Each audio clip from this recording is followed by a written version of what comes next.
Hi everyone, welcome back to my channel. So today I'm going to talk about KIET Ghaziabad जिसको ज़्यादातर लोग kite बोलते हैं.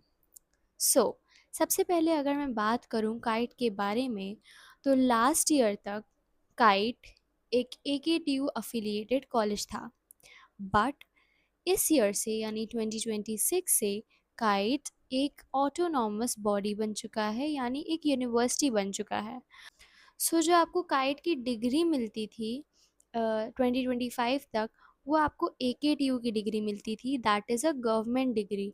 But from this year that is 2026 आपको अब एक गवर्नमेंट डिग्री यानी AKTU की डिग्री नहीं मिलेगी, काइट की खुद की डिग्री मिलेगी. एंड जो काइट का सिलेबस है वो लोग अपना खुद के हिसाब से फॉलो करेंगे, ना कि AKTU का syllabus. So, without any further ado, let's get started and let me tell you in the beginning only कि मैं काइट यूनिवर्सिटी को विजिट करके आ चुकी हूँ. So I know all the locality and location and safety, admission process and everything. So stay tuned and watch the full video. सबसे पहले बात करते हैं काइट यूनिवर्सिटी की लोकेशन की. अगर मैं लोकेशन की बात करती हूँ तो सबसे पहले आपको गाज़ियाबाद स्टेशन पर उतरना पड़ेगा. उसके बाद आपको KIET university around 30 kilometres to 40 kilometres दूर पड़ेगा गाज़ियाबाद रेलवे स्टेशन से. वहाँ से जब आप काइट के लिए जाएंगे तो जो रास्ता है वो पहले तो हाईवे रहेगा एंड हाईवे के बाद आपको जंगल देखने को मिलेंगे. तो अगर कोई अकेली लड़की ट्रैवल कर रही है तो it is kind of unsafe for her, क्योंकि साइड साइड दोनों साइड आपको जंगल ही जंगल मिलेंगे एंड खेत टाइप का मिलेगा. तो वो चीज़ मुझे थोड़ी-सी अजीब लगी थी. बट जब आप काइट पहुँच जाते हैं तो काइट के आसपास काफ़ी ज़्यादा मतलब शॉप्स एंड एवरीथिंग हैं. जो नेसेसरी की चीज़ें हैं आपको ईज़िली काइट के आसपास मिल जाएँगी. तो वो आपका प्रॉब्लम नहीं है. बट अगर कोई गाज़ियाबाद रेलवे स्टेशन से उतर कर काइट तक जा रहा है तो वो रास्ता हल्का-सा ख़राब है, वो भी गर्ल्स के लिए. नेक्स्ट अगर मैं बात करती हूँ एडमिशन प्रोसेस की, तो लास्ट ईयर तक काइट यूपी टेक काउंसलिंग के थ्रू भी एडमिशन लेते थे. बट इस साल से उन्होंने यूपी टेक काउंसलिंग के थ्रू एडमिशन लेना बंद कर दिया है, बिकॉज अब वो एक ऑटोनॉमस यूनिवर्सिटी बन चुकी है, यानी वो अब AKTU अफिलिएटेड नहीं रही.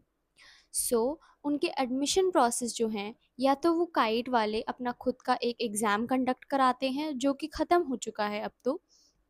अब वो नेक्स्ट ईयर फिर से आएगा यानी 2027 में काइट का एग्ज़ाम फिर से स्टार्ट होगा. और एक और आपका रास्ता है, दैट इज़ आपकी बोर्ड की PCM की एग्रीगेट परसेंटेज के थ्रू भी वो लोग आपका एडमिशन लेते हैं बीटेक में.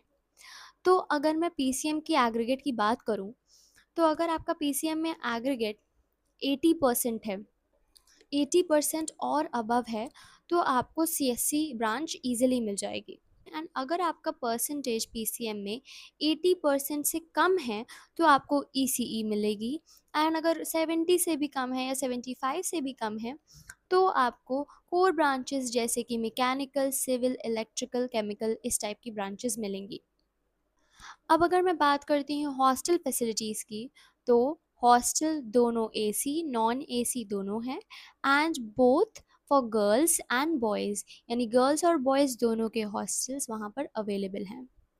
वहाँ जब काइट में हम लोग गए थे तो वहाँ पर आपको एक सेपरेट मंदिर भी दिखेगा, दैट इज़ टेम्पल. एंड काफ़ी ज़्यादा वहाँ पे कोर्ट्स हैं, जैसे कि बास्केटबॉल कोर्ट है, फुटबॉल कोर्ट है, there is a court for cricket also. And मतलब खाली एरिया, ग्राउंड वगैरह एक्स्ट्रा करिकुलर एक्टिविटीज़ के लिए बहुत ज़्यादा स्पेस है. वहाँ पे काफ़ी तरीके के क्लब्स भी थे, जैसे कि टेक्नो क्लब, एंड काफ़ी सारी चीज़ें थीं जो आपको हेल्प कर सकती हैं फॉर योर प्लेसमेंट. एंड आपकी स्पीकिंग स्किल्स बढ़ाने के लिए भी वो लोग एक्टिविटीज़ कंडक्ट करवाते हैं. अब अगर मैं बात करती हूँ हॉस्टल की, तो मैं गर्ल्स हॉस्टल विज़िट करके आई थी. काइट में ऐसा है कि अगर आपको AC रूम चाहिए तो आपको चारों साल बीटेक के कोर्स के लिए 3 सीटर रूम मिलेगा. एंड अगर मैं रूम की बात करती हूँ तो रूम काफ़ी अच्छी तरीके से सेटल्ड था. बहुत अच्छी कबर्ड प्रोवाइड करी गई थी. बेड उतना बड़ा नहीं था, लेकिन हाँ, बेड ऐसा बेड था कि उसके अंदर आप स्टोर कर सकते हो, स्टोरेज वाला बेड था एंड जो टेबल थी वो भी ऐसी थी, काफ़ी अच्छी फुल्ली फर्निश्ड टेबल थी एंड टेबल पे भी आपको ड्रॉवर्स प्रोवाइड करी गई थी जिससे आप अपनी बुक्स या थोड़ा बहुत सामान आप वहाँ पर रख सकते हो एंड एक बालकनी भी प्रोवाइड करी गई थी। अब अगर मैं बात करती हूँ वॉशरूम की, तो वॉशरूम एंड बाथरूम वहाँ पर कॉमन वॉशरूम बाथरूम थे, जो कि 4-4 वॉशरूम बाथरूम थे हर फ्लोर पर। और जब मैं काइट यूनिवर्सिटी में मैंने एंटर किया था, तो जैसे कि कुछ लोग, कुछ टीचर्स या फैकल्टी, कुछ बच्चों के पास ईवी की स्कूटी होती है, कार्स होती हैं, जैसे कि इलेक्ट्रिक स्कूटी और कार। तो आपके लिए वहाँ पर एक चार्जिंग स्टेशन भी उन्होंने खोल रखा है फॉर योर स्कूटी चार्जिंग और कार्स ऐसी। तो ये बहुत अच्छी फैसिलिटी थी जो मुझे वहाँ पर लगी। कैंटीन एरिया भी काफ़ी अच्छा है। अगर मैं वहाँ के इंफ्रास्ट्रक्चर की बात करूँ, तो नॉट गोना लाई, वहाँ का इंफ्रास्ट्रक्चर काफ़ी प्रिटी है। अगर मैं वहाँ के क्लासरूम्स की बात करती हूँ, तो हर क्लासरूम में स्मार्ट बोर्ड है एंड सेंट्रलाइज्ड एसीज़ भी हैं। काइट के जो लैब्स हैं, कंप्यूटर लैब्स एंड हर तरीके के लैब्स, वहाँ पर एसी तो प्रोवाइडेड रहेंगे ही रहेंगे। अब बात करते हैं फैकल्टी की। वहाँ पर जब हम लोग बात करने गए थे, तो वहाँ पर 2 टीचर्स थे। एक मैम थी और एक सर थे।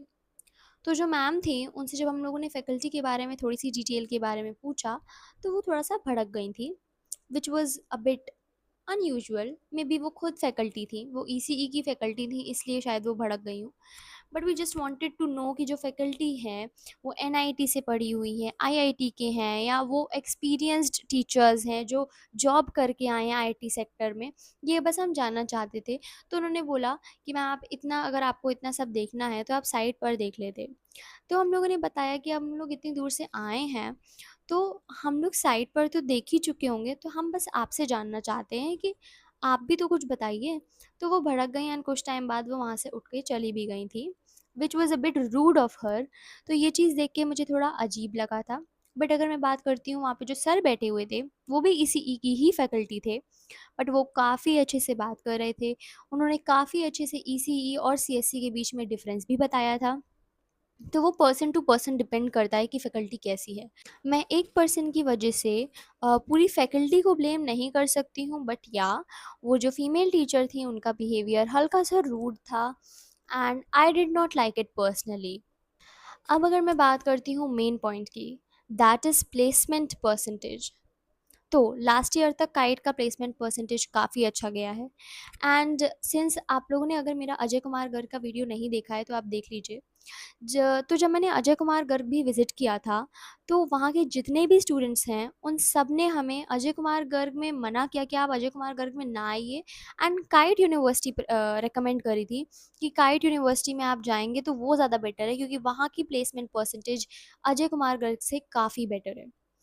एंड जब हम लोग वहाँ पर गए भी, उनके बच्चों से, वहाँ लाइक काइट के स्टूडेंट से भी हम लोगों ने बात करी थी, तो दे ऑल्सो सेड कि हाँ, यहाँ का प्लेसमेंट परसेंटेज अच्छा है, फैकल्टी भी अच्छी है, टीचर्स अच्छे से पढ़ाते हैं। बाकी फिर आप पे डिपेंड करता है कि आप कितना मेहनत कर रहे हो, आप कितना पढ़ रहे हो, तो उस हिसाब से आपको सब मैनेज करना पड़ेगा। वैसे भी B tech is not an easy course to do और not an easy degree to get. तो इसके लिए आपको काफ़ी मेहनत करनी पड़ेगी। तो उस हिसाब से अपना माइंड मेकअप करके रखिएगा कि आपको कॉलेज में कैसे पढ़ना है और क्या करना है।